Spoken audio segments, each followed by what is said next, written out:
24 ঘন্টার মধ্যে কোরবানির পশুর বর্জ্য অপসারণ করা হবে বলে জানিয়েছেন ঢাকা দক্ষিণ সিটির মেয়র ব্যারিস্টার ফজলে নূর তাপস। তিনি বলেন, একই সাথে 72 ঘন্টার মধ্যে অপসারণ করা হবে পশুর হাটের বর্জ্য।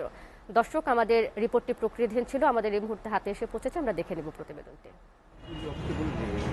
আগামী 17 জুন পবিত্র ঈদ উল আজহা। জাতীয় ঈদগাহ মাঠে অনুষ্ঠিত হবে ঈদের প্রধান জামাত, তাই ব্যাপক প্রস্তুতি পুরো মাঠ জুড়ে।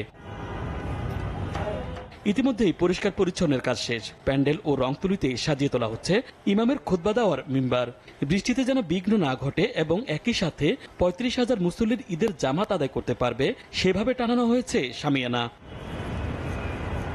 সিটি কর্পোরেশনের ঊর্ধ্বতন কর্মকর্তাদের সঙ্গে নিয়ে জাতীয় ঈদগাহ মাঠের সার্বিক প্রস্তুতি পরিদর্শন করেন ঢাকা দক্ষিণ সিটির মেয়র শেখ ফজলে নূর তাপস। এ সময় কাজের অগ্রগতির খোঁজ খবর নেন তিনি। পরে ব্রিফিংয়ে জাতীয় ঈদগাহ মাঠের সবশেষ প্রস্তুতির তথ্য জানান মেয়র। বলেন, জাতীয় ঈদগাহ মাঠে রাষ্ট্রপতি, মন্ত্রী সচিব সহ রাষ্ট্রের গুরুত্বপূর্ণ ব্যক্তিরা ঈদ জামাতে অংশ নেবে, তাই স্বাচ্ছন্দ্যে ঈদের নামাজ আদায়ে সব ব্যবস্থা নেওয়া হয়েছে। গত বছরও এই অভিজ্ঞতা আমাদের হয়েছে যে ভারী বৃষ্টি, মুষলধারে বৃষ্টি হয়েছে।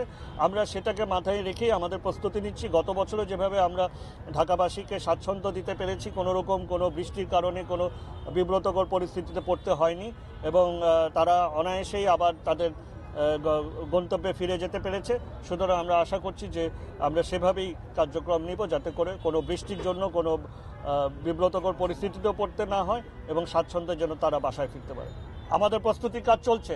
আমাদের 17 তারিখে যেহেতু ঈদ হবে, 16 তারিখের মধ্যেই আমরা সকল কার্যক্রম ইনশাআল্লাহ সম্পন্ন করব।